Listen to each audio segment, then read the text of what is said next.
Coucou, c'est Agathe. La cafédomancie, ou l'art de lire dans le marc de café, c'est une pratique ancienne qui trouve ses racines dans les cultures arabes et turques. Allez, c'est parti pour des anecdotes fascinantes et des détails sur la cafédomancie. Elle est apparue au Moyen-Orient, plus précisément au Yémen, dès le 8e siècle. Elle s'est ensuite répandue dans l'Empire ottoman, où elle est devenue particulièrement populaire. Les motifs laissés par le marc de café au fond des tasses étaient interprétés pour prédire l'avenir, une tradition qui s'est transmise de génération en génération. En 1669, Soliman Aga, ambassadeur de Mehmed IV, introduit la cafédomancie à la cour de Louis XIV lors de son séjour à Paris. Il a organisé des séances de lecture de marc de café pour les dames de la cour qui étaient fascinées par cette nouvelle méthode de divination. Soliman leur a enseigné comment préparer le café turc et interpréter les motifs laissés par le marc de café. Cette pratique est rapidement devenue une activité populaire dans les salons parisiens. Lors de ces séances à la cour de Louis XIV, Soliman utilisait des tasses en porcelaine blanche pour mieux voir les motifs formés par le marc. Il expliquait que chaque motif avait une signification et pouvait révéler des aspects cachés de l'avenir. Les dames étaient vraiment émerveillées de ces prédictions et ont rapidement adopté cette pratique. Selon la légende, dans la cafédomancie, il aurait été découvert par un derviche arabe au XVe siècle. Ce derviche aurait utilisé le marc de café pour prédire les résultats des batailles et les décisions politiques importantes.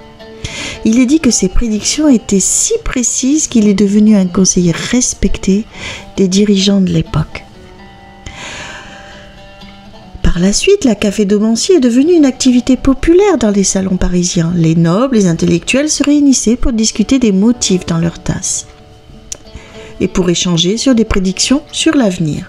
Ces pratiques ont contribué à la diffusion de la cafédomancie en Europe et à son intégration dans la culture occidentale. Lors d'une séance de cafédomancie, il est important de prendre certaines précautions pour garantir une expérience respectueuse. Alors on doit utiliser déjà un café moulu très finement, comme le café turc ou grec. Mais aussi égyptien ou russe, le marc de café doit être suffisamment dense pour former des motifs clairs. On doit utiliser une tasse blanche ou de couleur claire avec un fond lisse pour mieux voir les motifs formés par le marc de café. On allume une bougie ou de l'encens pour créer une atmosphère calme et concentrée. Cela peut aider à se connecter spirituellement et à se concentrer pour sa lecture. Buvez le café lentement en pensant à une question, une situation spécifique. Concentrez-vous, mettez-y de l'intention, c'est crucial. Une fois le café bu, placez une soucoupe sur la tasse et retournez là.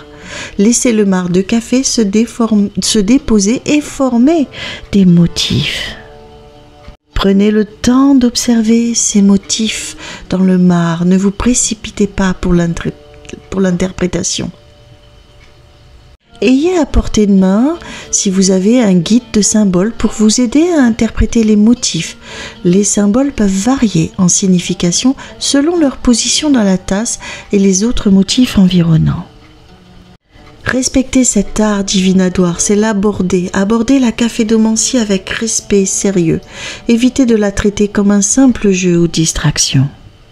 Si vous êtes novice, il est peut-être utile de consulter un médium ou un praticien expérimenté avant de pratiquer pour vous guider. Et soyez prudent avec les interprétations négatives ou alarmantes. La cafédomancie est un outil de réflexion et de guidance, pas de prédiction infaillible, ne l'oubliez pas. À présent, je vais vous parler de différents symboles, comme là qu'on a vu dans les tasses, il y a un éléphant, c'est un symbole de force, de sagesse, de longévité. Une trompe relevée est souvent associée à la chance et à la prospérité. Cela peut indiquer que de bonnes choses sont à venir et que vous êtes sur le point de surmonter des obstacles importants. Nous avons vu aussi un couple d'amoureux s'embarrasser. Ça peut être généralement lié à l'amour ou aux relations. Ça peut indiquer une nouvelle romance ou un renforcement des liens existants. Cela peut aussi signifier une période de bonheur et d'harmonie dans votre vie sentimentale, amoureuse. On a pu voir aussi une sorte de véhicule dans le marc de café. Ça symbolise souvent un mouvement, un progrès. Ça peut indiquer un voyage à venir, un changement de situation ou une progression dans un aspect de votre vie, comme dans votre carrière ou dans vos projets personnels. On a pu apercevoir aussi un cœur qui est un symbole universel de l'amour et des relations. Un cœur bien formé peut indiquer une nouvelle romance, un amour profond, un renforcement des liens existants. Cela peut aussi signifier que vous êtes entouré d'amour et de soutien. On a pu voir un perroquet ou une perruche, un oiseau en tout cas. C'est souvent associé à la communication, à l'expression. Voir ce genre d'oiseau dans un marc de café peut indiquer que vous devez prêter attention à la communication dans votre vie. Cela peut aussi signifier des nouvelles ou des messages importants à venir. Le domancier est un art ancien qui permet de mieux comprendre son présent et d'entrevoir les possibilités de l'avenir. Que vous soyez sceptique ou croyant, cette pratique offre une perspective unique et mystique sur la vie. J'espère que ces informations enrichiront votre compréhension de la lecture du marc de café et que ça vous inspirera à explorer cet art divinatoire par vous-même. Merci de m'avoir suivi tout jusque-là. À très bientôt pour une nouvelle exploration des arts divinatoires. Tchuss!